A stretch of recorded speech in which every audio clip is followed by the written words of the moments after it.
Welcome, welcome with peace and love and gratitude. I'm Lori Cardona. This is Miracles with a Twist, where we look at interfaith perspectives on our lives, mostly from A Course in Miracles perspective, but lately we've been looking at lots of other aspects of our lives that we need to integrate into our spiritual awareness. And today we have a very special guest, my dear friend and brother on the path, Steve Pollack. Hi, Steve. To see you again. Good to see you. Last time Steve was with us, it was a couple months ago. We were speaking with him about nonviolent communication. It's a concept that has to do with raising our awareness around how we speak to one another. And that's a coaching and a counseling practice that Steve has. But we also mentioned something very important, which is that Steve is a long-term facilitator of meditation practices. He has a free online meditation class that he provides by Zoom every Sunday. And before the Sunday Zoom is aired, he sends out a little tease about what you can expect. And a few weeks ago, he sent out one saying he was going to be talking about caramelized soul. And I said, right away, I wrote to him, I said, Steve, that's really juicy. I have no idea how you came up with that clever title, but I love it. And I want you to share with us what was on your mind when you came up with that title. So before I pass it on to you, I just want to say that A Course in Miracles does not use the word karma. However, it does continuously remind us that we are responsible for how we move through the world based on how we see the world, that our perception is everything, and that the miracle occurs when we shift our consciousness. But there's often like a negative connotation associated with karma. We think of it as something that occurred in our past lives, or something that we did that was bad, quote unquote bad. A Course in Miracles never tells us that we're bad. It tells us that there are mistakes that we made that are in need of correction. And so that means that as we're going through life, we can be bitter or better, right? And the better is when we get caramelized. And so would you please share with us how you came up with this and what it actually means to you? Thank you, Lori. That is such an interesting introduction. Caramelized karma. And the idea came to me because I once ordered a dish at a restaurant in Fort Lauderdale that had caramelized onions in it. And I thought, oh, this is so tasty. And I didn't even know what caramelized onions were. So I went home and looked it up and I tried to caramelize some onions on my own and I made a big mess. I'm not don't have a lot of cooking skills. And I think it's because I was impatient and I thought I'm just going to cook up these onions really quickly and they're going to be just like they were in the restaurant dish that I had. And then I found out as I did some research that to caramelize onions properly, you have to use a low heat, you have to watch them, you have to stir them a number of times. It's really a labor of love and takes tremendous amount of patience. And I was not being patient at all. Mm. So that's how the idea came about of caramelizing your karma, which is to be really patient and loving and give it a lot of attention, stir it when it starts to burn, and it releases a lot of sweetness over that time. So the bitterness can turn to sweetness Yes, over time. exactly.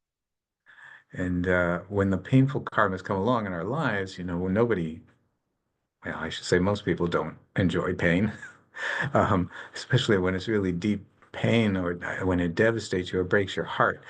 Right. And oftentimes people get so worried about the negative karmas when they come. And like you said, karma has that connotation of bad things, but it's also balanced by the concept of good karma. So when we do a lot of selfless things, a lot of compassionate things, things that help others to heal, we earn a lot of good karma that we come back into this world to reap the benefits of the good karma by being perhaps beautiful, talented, successful, like you. Thank you. That's very sweet. And But the negative karmas are a little scary, and we tend to resist them. It's only natural. I know Eckhart Tolle made a deep impression on me with his book, The Power of Now, because he explained that when we resist, what we resist persists. And so we all have this tendency to resist the negative karmas, and they just keep persisting. And it's only when we allow ourselves to go through them and feel them deeply and do the mourning or the grieving or the crying or the yelling and screaming, whatever it takes to get through it. That's when the negative karmas can be caramelized, but it's a low heat, it's a slow process, it takes a lot of focus and attention. It may need some therapy or some support from family and friends. Right. I mean, I love the metaphor because, we were saying bitterness can become, we can be bitter or better when we come to crossroads and things that have happened in our lives and difficulties that we've experienced. It's not that we don't experience them, it's about how we get through them and who we become as a result of them. And of course, in Miracles, there's a section called Responsibility for Sight. And it says, deceive yourself no longer that you are helpless in the face of what is done. And that's not to say that things that are happening don't hurt you or that you cause them to happen. What it means is that you decide who you are going to be as a result of those things. So do you want to stay in the pot of raw onions, or do you want to become caramelized and let life alchemize your soul? I believe so many things that happen in our lives are for our soul's growth. And if we don't allow that alchemy to occur, then we can just become very bitter and angry and contribute to the darkening of humanity as opposed to the lightening and the rising of humanity, which is where the caramelizing of the karma comes in.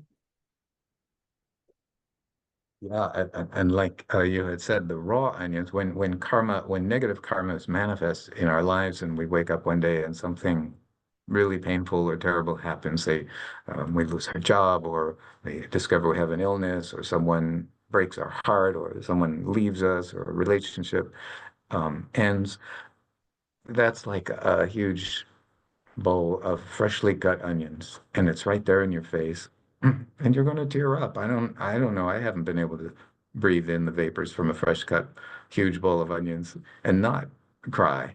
But the whole concept of caramelizing them means putting them on a low heat, letting them cook down, and allowing yourself to go through the emotions, to have to develop the emotional intelligence, the emotional IQ, to find the self-compassion, the self-empathy, and to ask for to empathy and compassion from others, which helps you to heal through it and to get through it.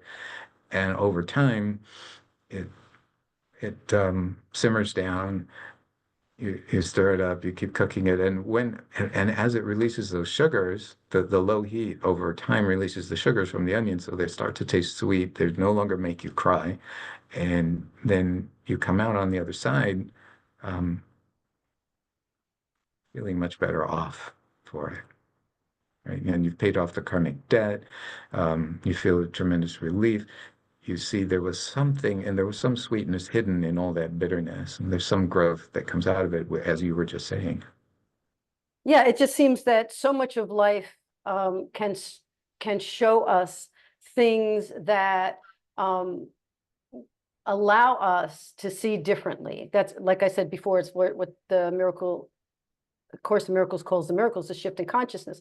But when there's things that happen, like a horrible event that you had nothing to do with, and some people who really believe in karma might say, well, it did have something to do with the past life. But let's say we're just talking about here and now, something horrible happened, and you or maybe a class of people decide they're going to do something to improve the world as a result of it. And one of the examples I use very often is Mothers Against Drunk Driving. How here they had this horrible situation where their child was killed in an accident that was due to a drunk driver, and they changed the law of the land in terms of what's considered a true, like you blow into those little things, and what's a true amount of being intoxicated. That number came down so that people have to be more responsible behind the wheel. And so there's a horrible thing that was turned into a way to do better and be better for others. So sometimes when things happen to us, we can then be of service to others and be as a result of how we grow and rise from being caramelized, from being softened after we've shed our tears, after we've been burned by this horrible situation.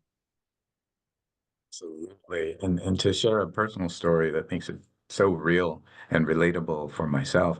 Um, I went through one of those things. And what I'm hearing you say, Lori, is that there's sometimes a higher reason hidden within these tragedies. Yes. If we can get through them, then we Yes. can see on the other side.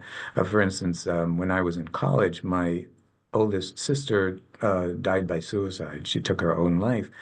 And talk about caramelizing onions on a low heat for a long time. It took me like 20 years just to find a support group for people who'd been through the same kind of suicidal tragedy.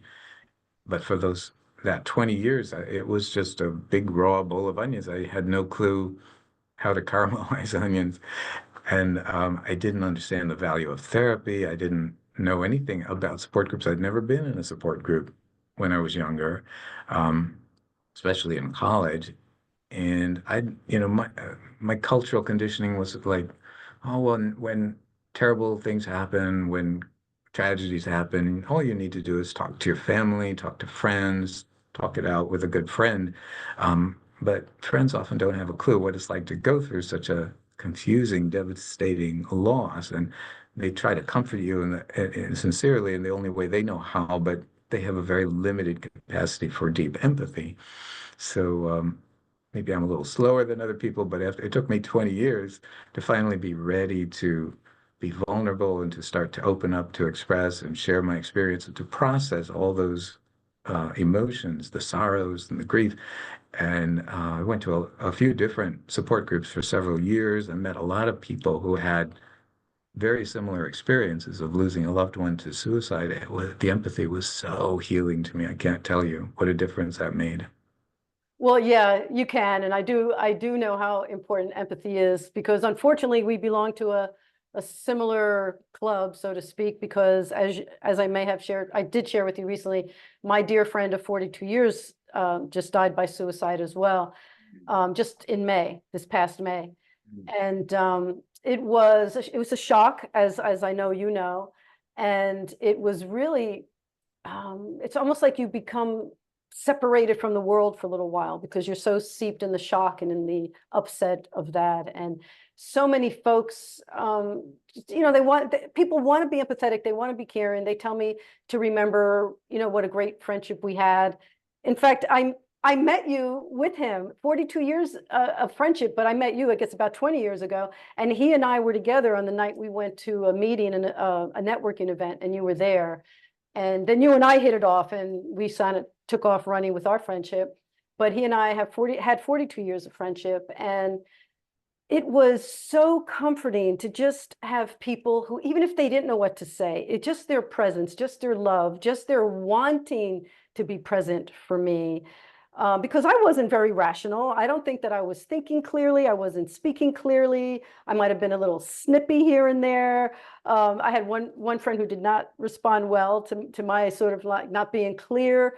And in retrospect, I thought it's because we don't all have the capacity to understand that sometimes when we go into shock or we have a deep loss, deep pain, it's hard for us to be anywhere other than just sort of floating around. And we need others to help us be grounded, to love us, to just continuously be a loving presence.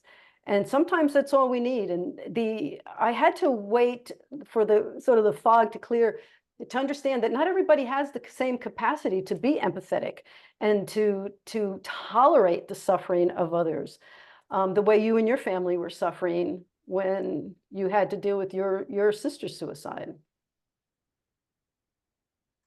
I sometimes wish that the school system would just make it mandatory, include some kind of simple basic training, Yeah. because everyone is going to go through losses. People are going to lose great grandparents, and eventually their parents, and nobody knows unless they have specialized training as a licensed mental health counselor or a licensed clinical social worker or a psychologist. They don't have a clue. So they would say things that were coming from their level of understanding. They meant well, but they were not empathetic. They would say things like, you need to focus on something else, stop thinking about it. Why are you still stuck on that? That happened like 3 months ago. You should be over it. He had no clue. Mm. But it would have been so much more comforting and healing if they knew how to say simple things like, hey, Steve, I can't imagine how hard this is to go through. I don't know what to say, but I'm here if you need help or just someone to Exactly. talk with. Mm. That's pretty simple. Or if they'd said, Steve, your sister must have really touched your heart, and I'm guessing that's why you're grieving so deeply, right? Or if they said something like, Steve, be patient with yourself. This mourning process takes a long time, It does take a right? long time. And interesting that you say that because not quite 20 years ago, but almost 20 years ago, my father was killed in a car accident. Mm. And I had some friends who were out of town for the funeral or just couldn't make it for whatever reason. And periodically, people would just call me up and say, oh, I'm just going to stop by. And I'd say, well, I'm just staring at the wall these days. And they'd say, that's why I'm going to come stare at the wall with you. And it was just amazing to realize that words do matter, but also presence, the ministry of presence, that people can just be there and be empathetic. And sometimes the folks who don't know what to say can look at you with so much love that it says it all. That. And I've heard also the phrase relational presence, which is simply sitting near someone or being in a circle in a small group with someone. Yes. It's Yeah. very healing.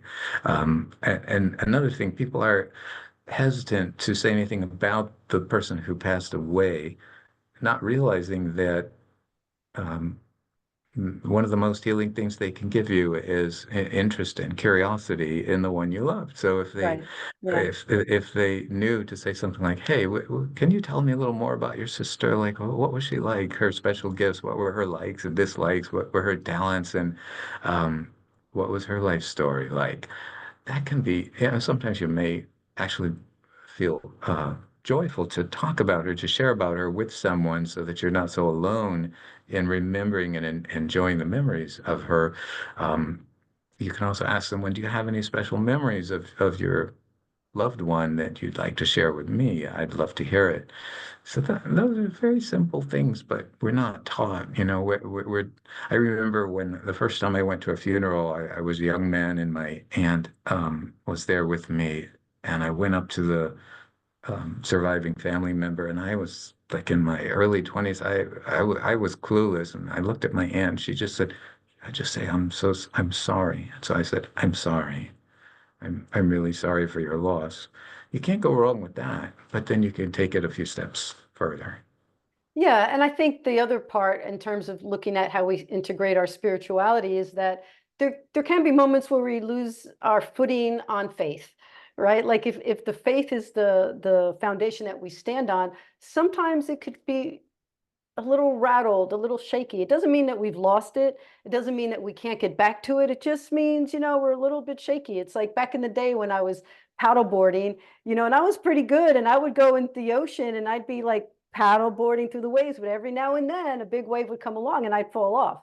It didn't mean that I couldn't paddleboard. It just, it got shaky, it got unstable.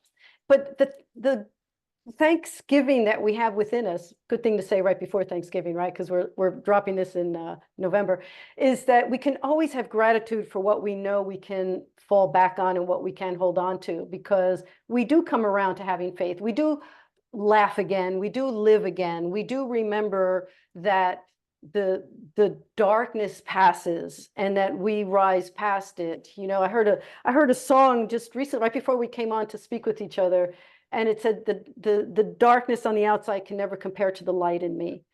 And that's what we come back to as people on a spiritual path, is that we can remember that. And we can also remember for those folks who weren't there for us, the folks who didn't know what to say, the folks that didn't show up, that, you know what, we all have our capacity.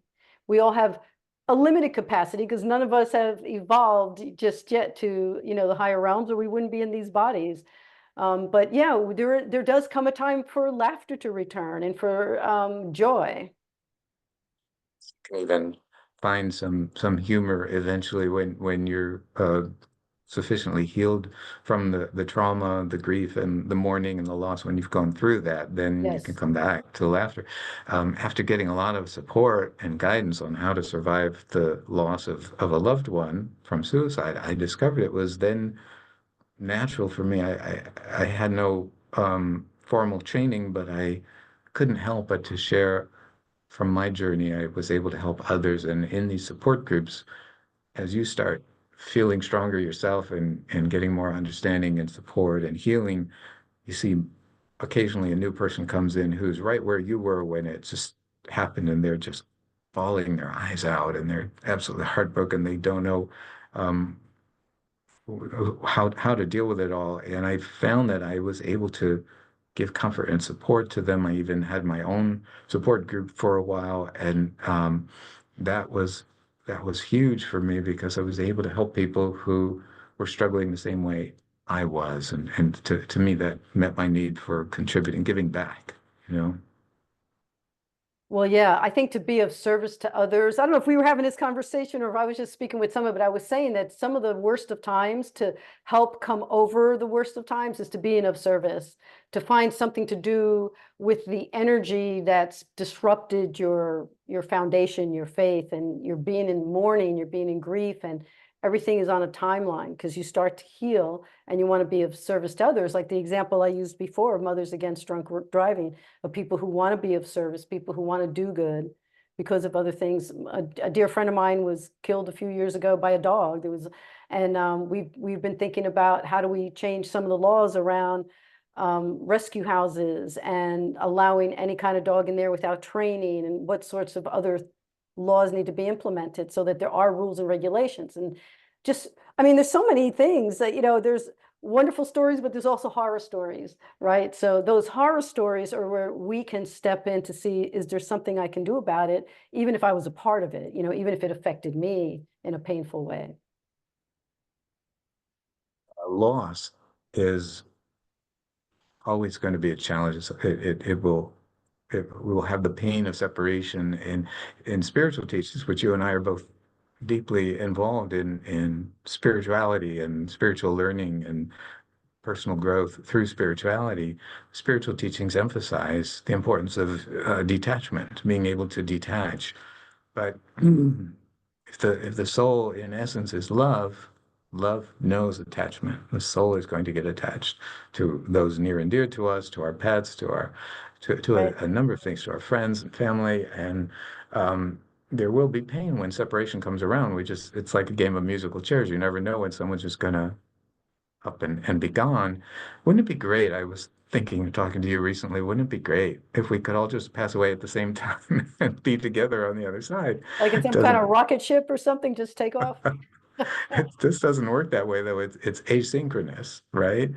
So, having been through it, I knew how to warn people about some of the challenges you'll face, and people who mean well, close friends and family, will make comments that, in an awkward attempt to provide solace, I think they want to try to fix the situation. They want to try to fix you. For instance, and I'm going to share these, if you don't mind, a few suggestions to people that. So they understand these are usually not received as helpful. You may Oh, still want to say them because it's not you have helpful, right? freedom of yeah, you have freedom of speech. You can say whatever you like. But I'm sharing that in my experience, these were not usually received as helpful or comforting. People will say, God wanted her back, so he took her and she's with him now. Um, and, it depends on how much faith someone has. There are a lot of people who are agnostic or atheistic. It's not comforting to talk to them about God, or to pretend that we know what God wanted. Others will say it was just her time to go. She's in a much better place. She's better off than she was, right? You'll be together with her again someday in the afterlife. Don't think about it. Talk about something positive. Um, and And people don't understand that suicide is a very unusual kind of loss. It's not like an ordinary loss. So a lot of people will say, Steve, my grandmother just died last year after a heart attack, and she was 102 years old. I know exactly how you feel. And you don't want to hurt their feelings and say, no, you don't know. But you're thinking, no, you don't know how this feels. Very different. Well, it is very different when you have a shocking loss versus an expected loss, or not. We never want to let go. It's the paradox, the ultimate paradox of life. I kind of feel like it's a Mary Oliver quote, where when I say it when I do funerals, and I talk about the paradox of our human attachments, is that we want to hold on, we want to hold on, we want to love, we want to hold people close, and then at some point we have to let them go. And that's the quandary of faith, and the quandary of human existence, and our attachments, to release, to let go. And sometimes we think it's a natural order, but when it's a suicide, it's not a natural order in terms of our own thinking, our own logic. And then there's the guilt. What could I have done? Should I have said something differently? Like with my friend, oh my God, I just wanted to rescue him so badly, because I knew he was having a deterioration of his health. He was getting worse and worse. He threatened suicide several times. And I was like, no, like I was going to somehow don some kind of superwoman outfit and go save him. But I couldn't. And again, back to the paradox, I have to believe in a bigger picture for his soul and for mine as well. And I believe one of the quotes you shared was, although the world is full of suffering, it's also full of the overcoming of suffering. Our spiritual practices give us roadmaps to that overcoming. And I think Yes. you also mentioned a little earlier that the darkness in the outer world is nothing compared to the light within me. And it all comes back to that ultimately and eventually, doesn't it? Because in the outer world, we get attached, things are torn away. And when we remember to turn back to the light within us, we find the peace, we find the acceptance. Right. And that quote was by Helen Keller, and also the Dyer of Anne Frank, who talks about, we never need wait another minute more to do good in the world. And it's like, where did she get that spirit? I mean, it's just amazing that some of the greatest lessons we've learned in life do come from people who've suffered the most.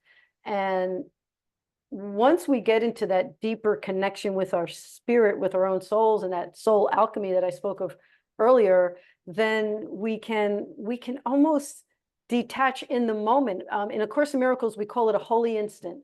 The holy instant is when you can be listening to a beautiful piece of music, or having a wonderful conversation, or being in deep meditation or deep prayer, and suddenly you just get it.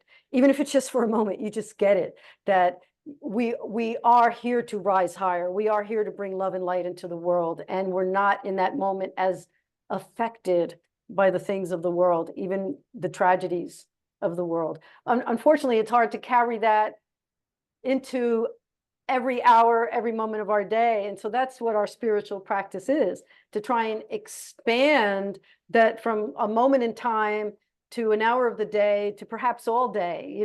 Can I look at everybody that I meet today with love? Can I see the possibility of them being a brother or a sister? There's a wonderful prayer that says, bless my eyes so that I see all people as a brother or a sister. Bless my voice so I always speak with words of compassion. And there's those days when our faith is a little tripped up. It might be more challenging to rise to that particular occasion, but that's what my spiritual practice is, and I believe that's what yours is as well.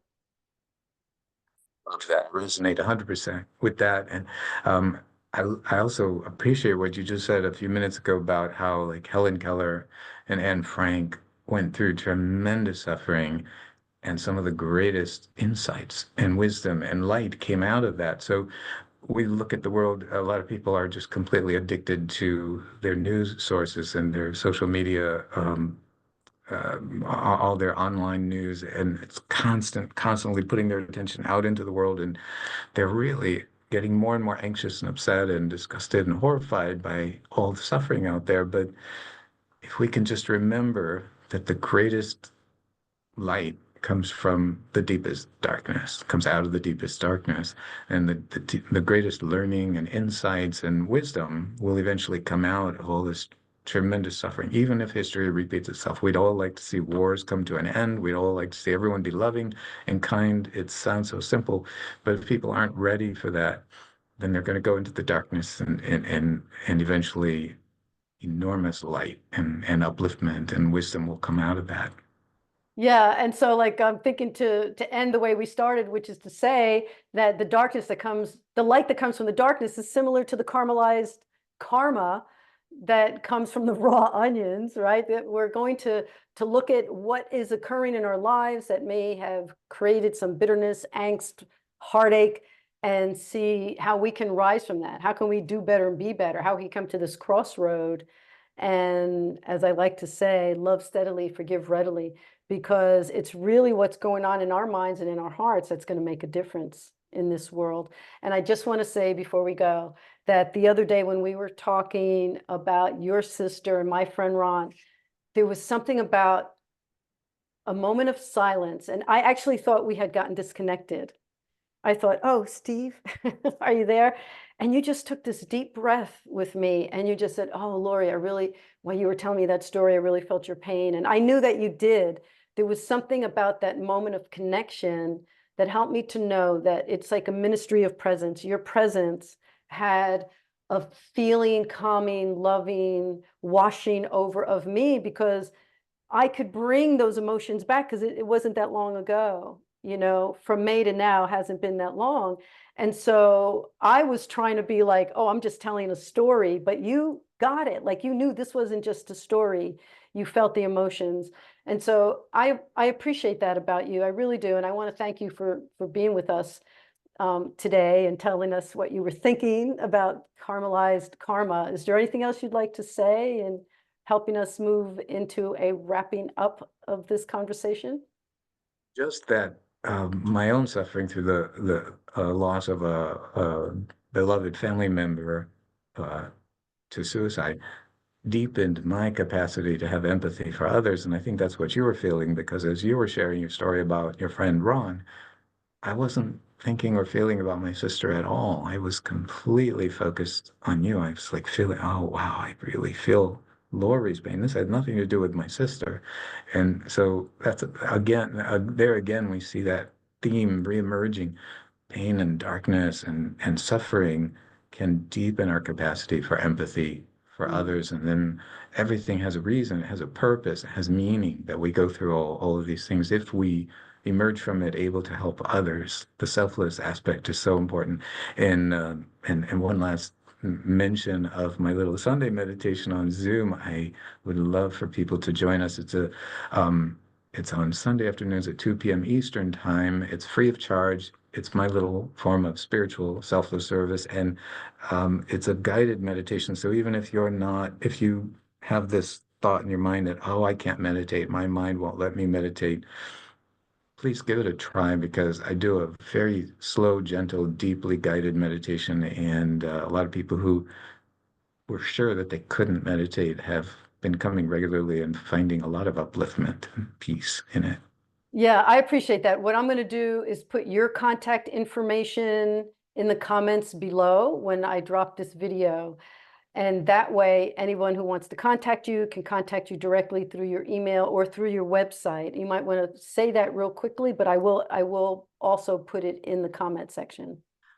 Sure, it's www.mediation-usa.net, and it sounds like meditation, but it's without the T. It's mediation-usa.net because that's the work I do with the nonviolent communication. I do some Right. mediation and counseling work, and if you scroll down a ways on that website, you'll see a page about the Sunday meditations.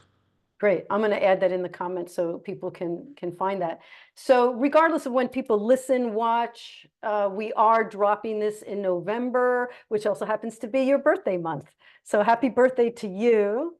I'm so glad that you're in my life. You're like a brother to me, and I really appreciate you. I love you. And thanks again for being with us. God bless you, and God bless Thank everyone you. who's been with us. We'll be back again soon. Bye for Thanks, now. Lori. Bye. Bye-bye.